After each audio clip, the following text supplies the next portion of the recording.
Hello, Scorpio, Sun, Moon, Rising, and Venus signs. Kamusta kayo? Sana po'y nasa mabuti kayong kalagayan. Welcome back po sa Star Tarot. At kung bago kayo rito, welcome din po kayo. Please subscribe, like, share my videos, and leave me a comment kung nakaresonate po kayo. Thank you.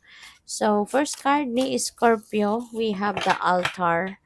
Ayan, there is gratitude and releasing burdens. You know, ang napipick up ko dito, maybe pupuwedeng, ang iba sa inyo dito nagdadasal na talaga or maaaring you are going to, ah, start praying 'no, baka magsisindi pa lang kayo ng kandila or some of you at magdadasal.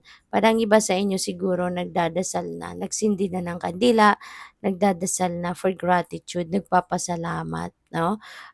Maybe this is the time that you are realizing all the blessings 'no, na lahat ng dumating sa buhay mo, ano man ang mga meron kang, bagay or tao or magagandang sitwasyon sa buhay 'no, maaaring ngayon lang ninyo 'yan mararamdaman na those are beautiful blessings sa inyo ng universe kaya parang hindi ninyo papalipasin ang pagkakataon nito na makapagpasalamat kayo, 'no. So, maybe you are going to pray, in gratitude, 'no. You're going to pray in gratitude around this time. Kasi baka nagmumuni-muni, nagninilay-nilay kayo, reflect kayo and now maaalala ninyo na all these things, 'no, everything that I have in my life is God's blessing. Kaya kayo'y magdadasal at magpapasalamat.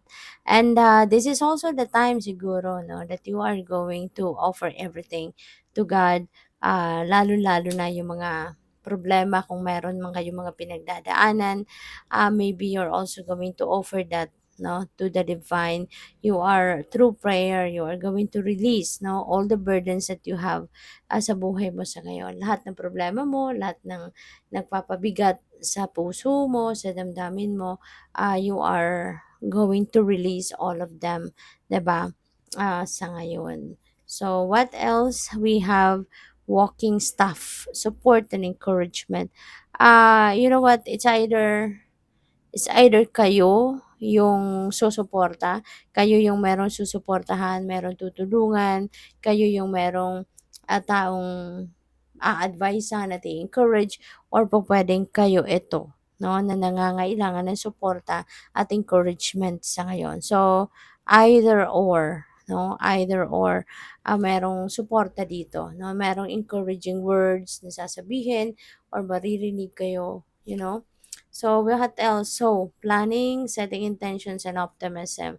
Ayan. So, this is really beautiful din kasi feeling ko you are also going to be optimistic, mas mag-iisip kayo ngayon ng mas positibo.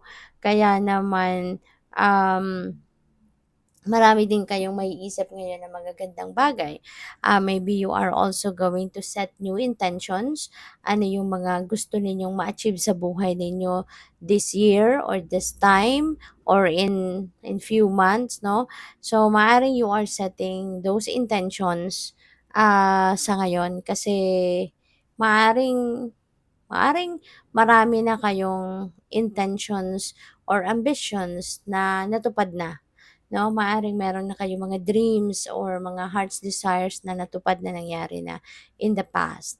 Kaya pupuwedeng sa ngayon you are going to set new intentions for yourself para yun ang mag-motivate sa'yo muli, yun yung mag-push sa'yo na mag-i-inspire sa inyo, 'no, yung parang gano'n. So, kasi kapag meron tayong intentions, eto din yung laging magpu-push sa atin na magsipag, magtiyaga, 'wag tayong tamarin sa buhay, 'di ba? Kaya maganda 'yan 'no, na maaaring kayo ng mga new intentions sa ngayon para yun ang magsisilbing ano ninyo, inspirasyon kumbaga, 'no? So, good luck sa'yo. Tignan natin kung ano pa ang ganap. And by the way, maraming salamat for subscribing.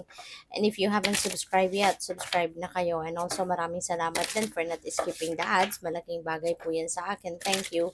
And also, please click the join button sa baba ng video kung gusto po ninyo na mag-join sa membership. So, we have needing direction, Scorpio. Siguro ang iba sa inyo dito, um, maaaring nalilito ngayon, 'no? Maaaring meron kayong gustong gawin pero parang hindi kayo sigurado if you are ready for it or hindi kayo sigurado kung kailan ninyo sisimulan, papaano ninyo sisimulan, mga ganyan, 'no? Kaya parang kailangan mo ngayon ng direksyon, kailangan mo ng clarity, kailangan mo ng siguro someone that can guide you, yung gano'n ano. Kaya kailangan ninyo siguro ngayon na mag-isip-isip, magnilay-nilay, magmuni-muni so that you can figure out, no, or you'd be able to figure out where you are heading, no, Scorpio. Adaptability, next message, you will get to where you need to be or you will get to where you want to be, kasi when you are adaptable and flexible, walang problema. Kasi you can easily adjust, no, to new environments, you can easily adjust to new situations. Kaya napakaganda na marunong kang maging flexible, 'di ba? Maging adaptable. Kaya kasi mabilis kang mag-aano diyan, mabilis kang makakalabas kunyari sa mga obstacles. Mabilis mong masosolusyonan ng problema. Kasi hindi ka mareklamo, 'di ba? Hindi ka whiner o instead mag-a-adjust ka agad, 'di ba? A-adjust mo yung circumstances mo, yung sarili mo sa inyong mga circumstances, yung gano'n, 'no?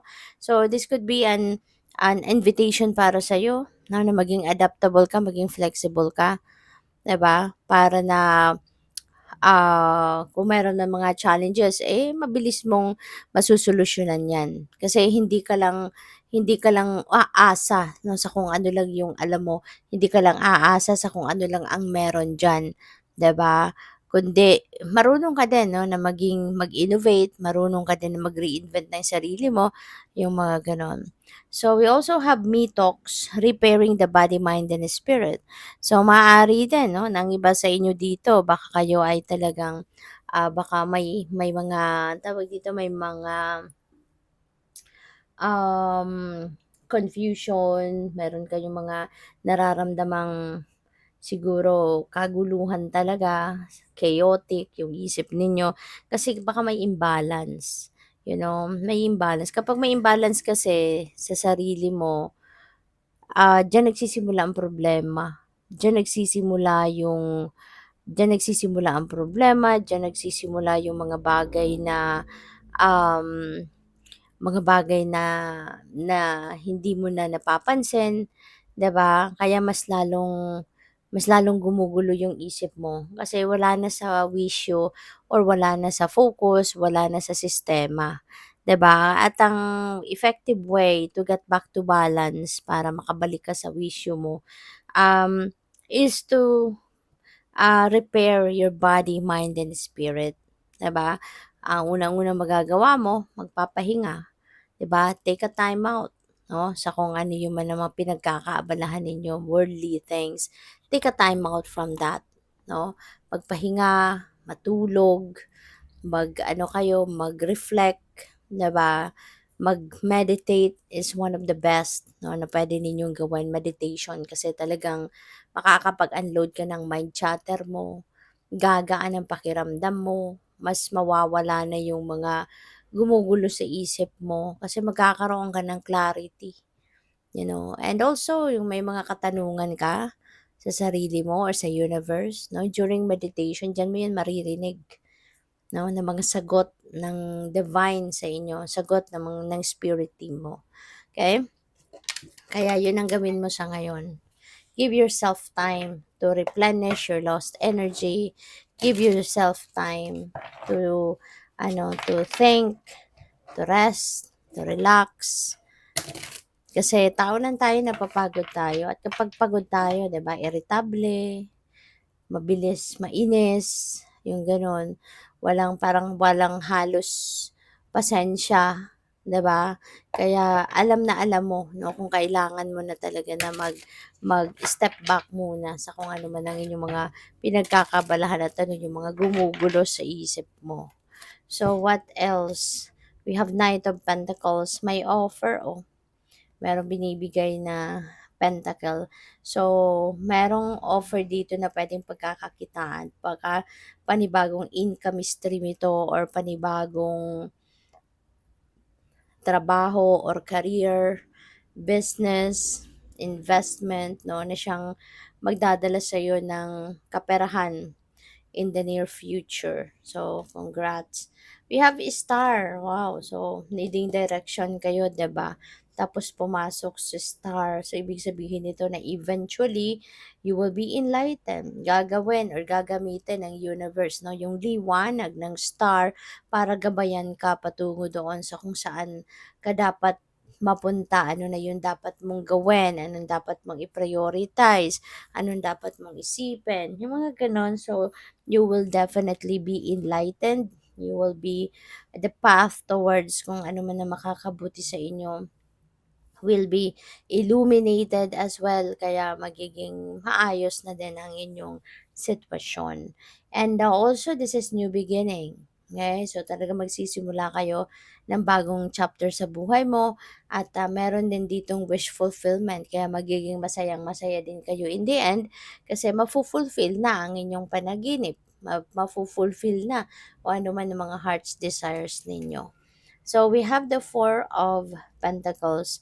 So this is taking control and taking charge, no, of your finances. Baka ang iba sa inyo dahil nga wala kayo sa wisyo, hindi na kayo nakakapag-focus kasi baka iisa o dalawang bagay na lang ang binibigyan ninyo ng oras, panahon, attention.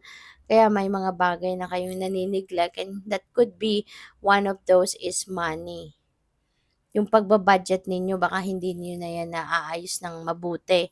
Kaya baka nagkakaroon kayo ng problema din dito. So this is a reminder para sa'yo to take charge and take control of your finances. Okay? Kasi sayang, pinagsikapan mo at pinagtrabahuan mo yan. So good luck sa'yo. Thank you for watching. Love and light. Namaste.